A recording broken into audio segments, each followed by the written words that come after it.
नमस्कार मित्रों, मैं अनुजोत अपने जारी एपिसोड के 5वें भाग में आप सभी के सामने उपस्थित हूँ।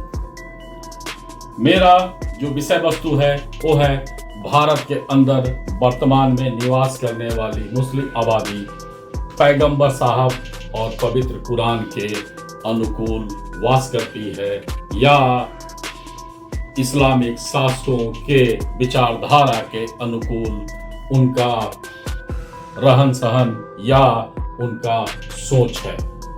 और इस्लामिक शासकों का सोच हम लोगों को कई घाव दिया हुआ है और यही सामाजिक खाई का एक बहुत बड़ा कारण भी बना हुआ है।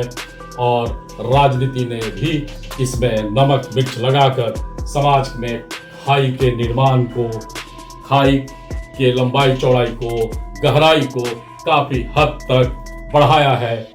और हम सबका ये अब कर्तव्य बनता है कि इस खाई को कम करें, देश निर्माण में सभी का एक बराबर साथ हो और देश नीति हमारा प्रथम उद्देश्य हो।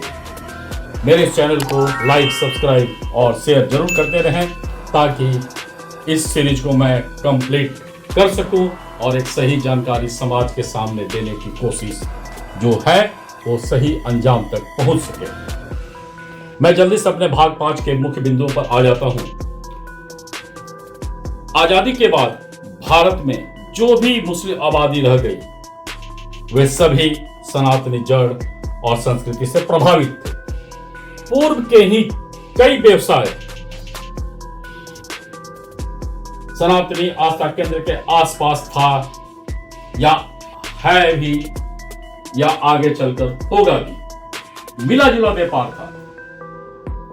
इस्लामिक शासकों के मार्ग को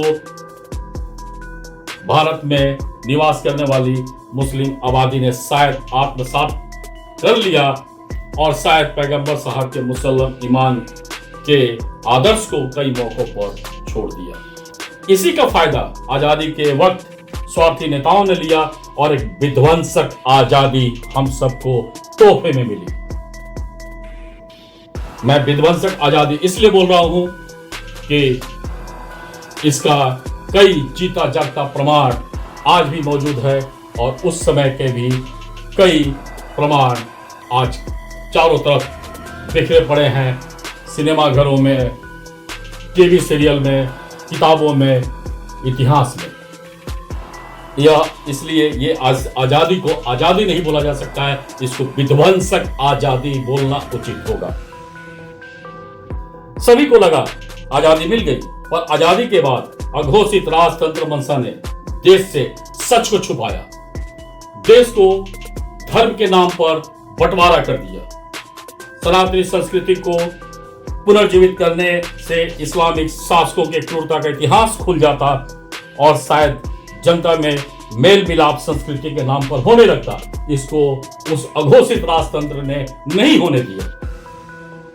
इसको रोकना ही आजादी के बाद के राजनीति का उद्देश्य था, जो धीरे धीरे मुख्य राजनीतिक दल से प्रांतीय दलों के पाले में शिफ्ट हो गया और प्रांतीय दलों ने भी इसका भरपूर फायदा उठाया, समाज का भरपूर शोषण किया, समाज में भरपूर खाई को, नित्य निर्माण को आगे बढ़ाया, समाज में, देश में दीमक को भरपूर खाद पानी दिया और इसका सारा श्रेय, सारा फायदा उस अघोषित राजतंत्र को या उस प्रांतीय राजनीति परिवारवाद को मिला। जनता आपस में लड़ती रही, धर्म के नाम पर, समाज के नाम पर, और गरीबी, भ्रष्टाचार बढ़ता रहा और इसका नाजायज फायदा लगातार उठाया जाता रहा। आज भी लगातार ये कोशिश जारी है। भाग 5 में बस इतना ही।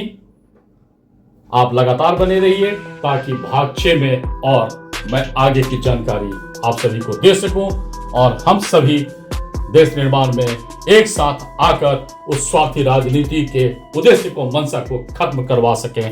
धन्यवाद। I step up to the mic, gonna make it swing.